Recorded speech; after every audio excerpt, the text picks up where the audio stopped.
ખેરગામ કુમાર શાળા પીએમ શ્રી ખાતે ભવ્ય ગણિત વિજ્ઞાન પ્રદર્શન યોજાયું હતું।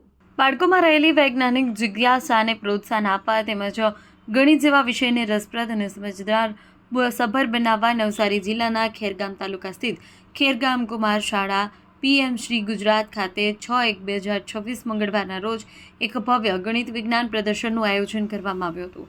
કાર્યક્રમ શિક્ષણ વિભાગના અધિકારી, સંઘના હોદ્દેદારો, શિક્ષકો તેમજ ગ્રામજનોની બહોળી ઉપસ્થિતિમાં સફળતાપૂર્વક સંપન્ન થયો હતો। કાર્યક્રમની શરૂઆત આમંત્રિત મહેમાનો દ્વારા દીપ પ્રાગટ્ય કરી કરવામાં આવી હતી।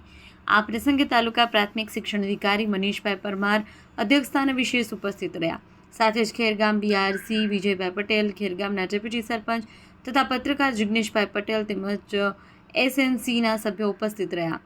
મહેમાનોએ વિદ્યાર્થીઓ દ્વારા કરવામાં આવેલા પ્રયત્નોની પ્રશંસા કરી અને આવા શૈક્ષણિક કાર્યક્રમો બાળકોના સર્વાંગી વિકાસ માટે અત્યંત ઉપયોગી હોવાનું જણાવ્યું છે।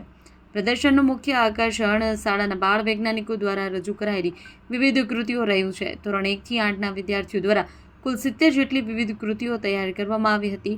આ કૃતિઓમાં પર્યાવરણ જાગૃતિ, ગણિતના જટિલ કોયડાઓનો સરળ ઉકેલો, સોલાર એનર્જી, જળ સંચય તેમજ આધુનિક ટેકનોલોજી જેવા મહત્વપૂર્ણ વિષયોનો સમાવેશ કરવામાં આવ્યો।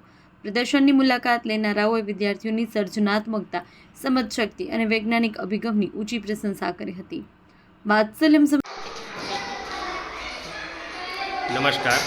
આજ રોજ કુમાર શાળા ખેરગામ પીએમ શ્રી ગુજરાત તાલુકો ખેરગામ જિલ્લા નવસારીમાં પ્રાર્થના ખંડમાં શાળાના બાળકોની વૈજ્ઞાનિક અભિગમ કેળવાય, જિજ્ઞાસા વૃત્તિ વધે, રસ રુચિ જળવાઈ રહે એ માટે વૈજ્ઞાનિક પ્રદર્શનનું આયોજન કરવામાં આવ્યું, જેમાં શાળાના શિક્ષકો અને બાળકો વળી ઉત્સાહપૂર્વક ભાગ લઈ આશરે 70 જેટલી કૃતિઓ રજૂ કરવામાં આવી અને 140 બાળકોને પ્રમાણપત્ર આપી એમના પ્રયત્નને વધારવામાં આવ્યા।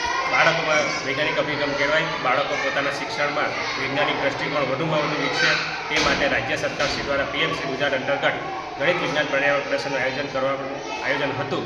જે મુજબ આજ રોજ શાળાના પ્રાર્થના ખંડમાં સુંદર સરસ મજાનું આયોજન શિક્ષકો અને બાળકોના સહકાર થકી સારી રીતે કરવામાં આવ્યું। જય હિન્દ, જય ભારત।